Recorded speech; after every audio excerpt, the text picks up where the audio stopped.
Vbeast guys, what's up and what's going on? Let's talk about the Kawasaki Z900RS Cafe.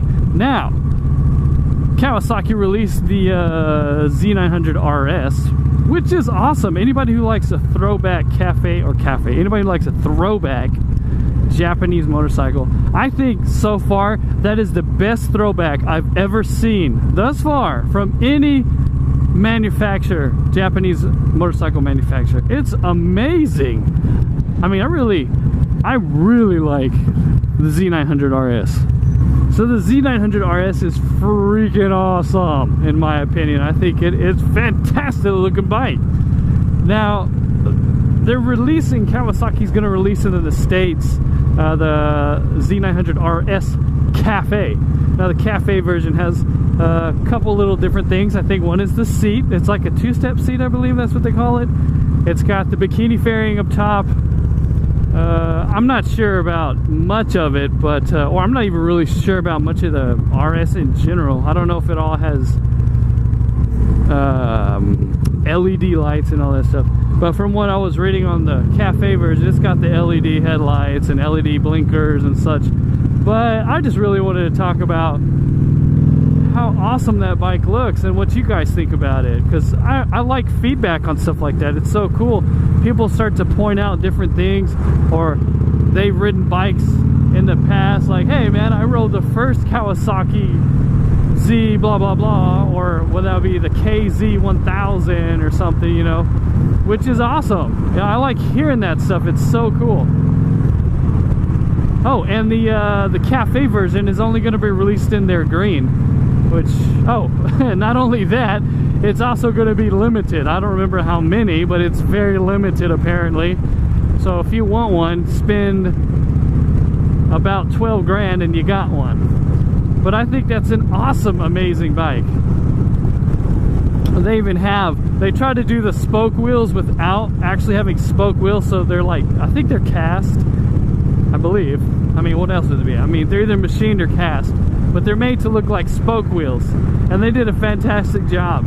I mean, it looks retro. It does. It looks like an old bike, but refined. It's so cool. I just like that bike a lot.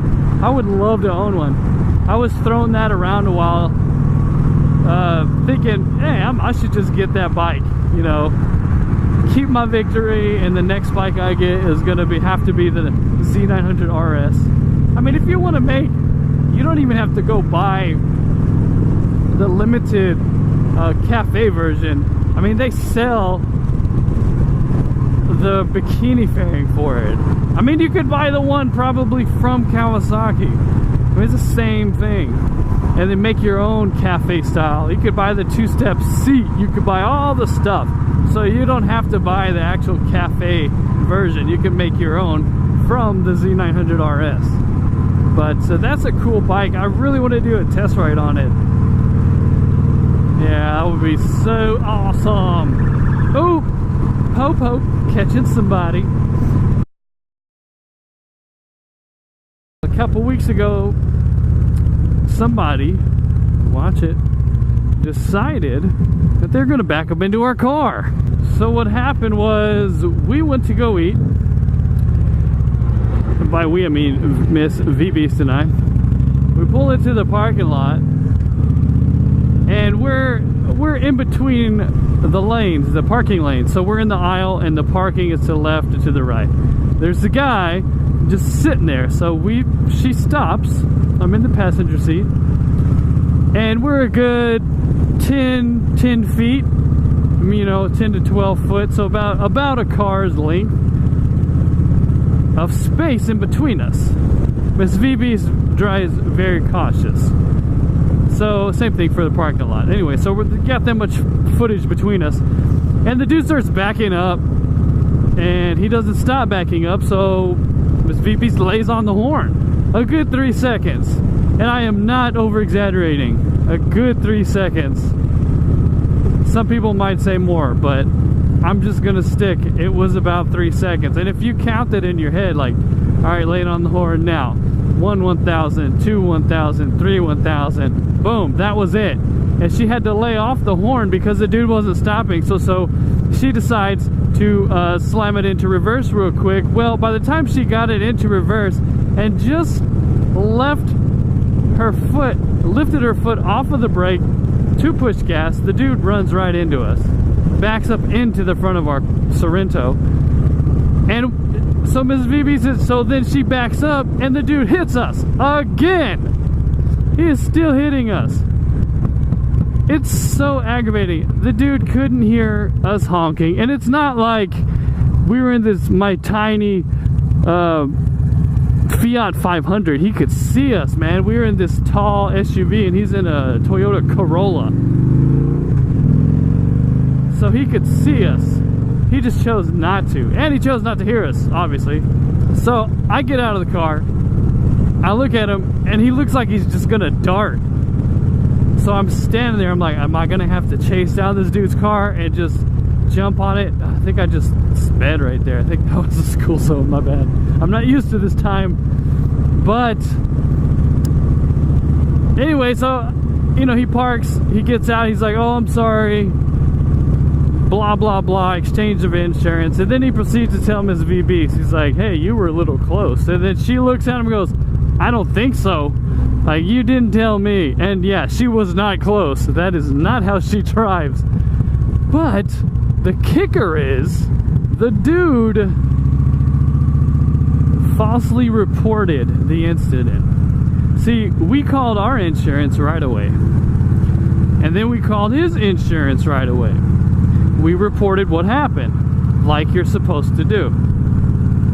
We did everything we're supposed to do. There wasn't any witnesses because they all took off. Unfortunately, nobody was like, hey, you guys okay? But, you know, that's kind of my fault. I should have ran over there and said, hey, this dude hit us. We need your statement or whatever. And I should have recorded. But the guy tells his insurance that we hit him and tells our insurance. So, of course, insurance has to investigate, take statements, and we're still in this process. But our insurance said, they told us, wait. Your story is so his story, rather, is so drastically different. We need to record this. So they recorded our statement. So I don't know what the guy said. They wouldn't tell us, except for he said that we hit him. You know, I don't know how drastically different it was, but man, it had to be insanely different. I mean, I have no idea, but it's ridiculous. You know, I was taught to, if I do something and it hurts somebody else, or it causes damage to other people's property, or it's my fault, something else happened that shouldn't have happened, I was raised, I need to, you know, take accountability because I did it. This person, I'm gonna call him a person because he's not a man. He didn't man up. He didn't man up and take responsibility. So that person, I wish I remembered his name. The only thing I remember is Pena. Pena is his last name. I don't remember what his first name is. But he has no integrity. I mean, he completely lied about it. And that's what's frustrating. It's not like the damage was so extensive. It was like $780 or something like that. I don't remember. But it wasn't so bad to where it was gonna destroy his account or whatever. The thing is, it's the principle. I've hit people before. I jump down, I'm like, yo, I'm sorry, you know, here's my insurance, you know, let's do this. I'm sorry I hit you. And you know what they do? They're like, nah, it's okay, your car took a lot of damage, you just kind of hit my bumper on my truck. You know, I've hit somebody before. I rear-ended them, and it was my fault. You know, I wasn't paying attention. I had to slam on my brakes, and I barely hit them, but it kind of tore my my front of my car up back in the day. But you know, I took a responsibility. I was a man. So that's life update on Vbeast, if anybody was wondering. I just had to vent about that. It's so frustrating. People, man up and take responsibility, whoever you are. Just, the world is better with people like that. Ride what you ride, keep it Vbeast mode, and ride till the wheels fall off. This has been another random weekday video by your very own Vbeast. Thanks for watching, guys. Please like, comment, and subscribe. Most of all, have